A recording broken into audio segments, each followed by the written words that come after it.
Continuing with negative exponents. We can only combine exponential expressions with variables that have the same base. So since these all have the base of a, we will be able to show it as one expression with one single a in it. When we look at the product rule, since all of these a's are multiplied together, we would really need to be adding all of the exponents, keeping in mind that this is a to the first power. When you see a variable just by itself, it is always to the first power, and you might want to write a 1 there so that you don't miss it when you're counting. -6 plus -3 would be -9.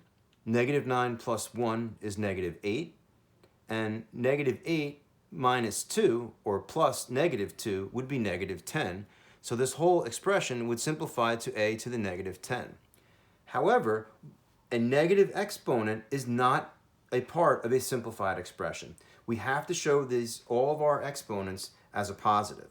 So a to the -10 would really be 1 over a to the +10. Now when we move on to the second expression, we have a coefficient and a variable exponent taken to a power. Again, this power of 3 is applied to both of those. Note how the bottom part, the denominator in this fraction, is not in parentheses to the power of 3, so it remains on its own. So we need to evaluate the top of this first. This is really 2 times 2 times 2 times x to the 4th times x to the 4th times x to the 4th, all over x to the 15th.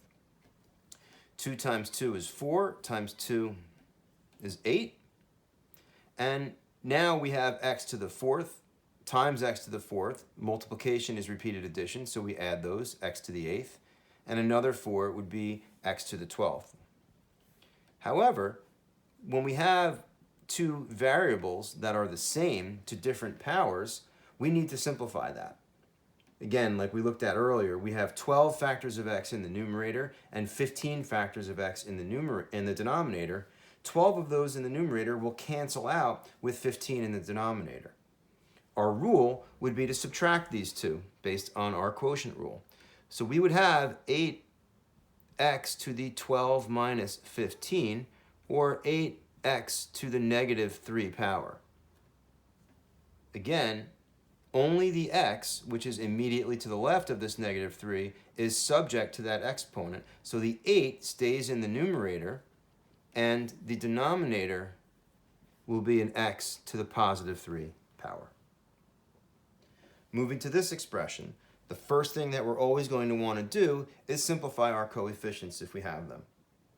-6 divided by -12 is +1/2, so I'm going to create a fraction. I'm going to put a 1 in the numerator and a 2 in the denominator. Noting here that I have x's in my numerator and x's in my denominator, I can just subtract the two exponents. So this would be x to the 2 minus 5, and this would be y to the -3 minus -6. Again, don't just write -6. We have to subtract because we're dividing. Division is repeated subtraction after all. So we would be really subtracting a negative or adding a positive. The 1 and the 2 will remain. X to the 2 minus 5 would be x to the -3, which needs to be simplified. And y to the -3 minus a -6 is really -3 plus 6, or y to the +3. We have a negative exponent in our expression. It is therefore not simplified. This x to the -3 needs to move to the denominator as a +3. So we would be left with 1y to the 3rd over 2x to the 3rd. Down here, we're going to apply all of these together. The first thing that I want you to notice is that if we are taking an expression to a negative exponent, we need to rewrite it as a fraction. In essence, we're going to flip this entire fraction over and take it to the +3 power. So my denominator becomes my numerator, and my numerator becomes my new denominator, still taking everything to the exponent, except now it is positive. So observe the difference between these two expressions. Because we have a negative exponent, we have flipped the fraction over and re-expressed it as a positive. When you simplify these types of expressions, if you have x's inside or the same variable inside, simplify inside the parentheses first before you deal with the exponent. So I can rewrite this as 2 over 3 because I'm going to handle my coefficients first, and I'm just re-expressing what's inside, so I'm not worrying about the exponent yet. X to the 4th divided by x to the 1 is really x to the 4 minus 1, or x to the 3rd. We'll get to that. And now y to the 7th divided by y to the 5th is really y to the 7 minus 5, or y to the 2nd. So this whole expression now simplifies to 2x to the 4 minus 1, which is 3, y to the 7 minus 5, which is y to the 2nd, over 3. And now we can apply the exponent of 3. 2 to the 3rd times x to the 3rd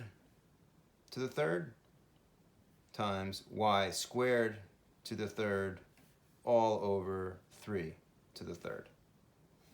2 cubed, or 2 to the 3rd, equals 8. X to the 3rd would be x to the 3 times 3, or x to the 9th. Y to the 2nd to the 3rd would be y to the 2 times 3, or y to the 6th. And finally, we would divide by 3 to the 3rd power, which is 27. Since 8 and 27 do not have a common factor, this expression is now simplified.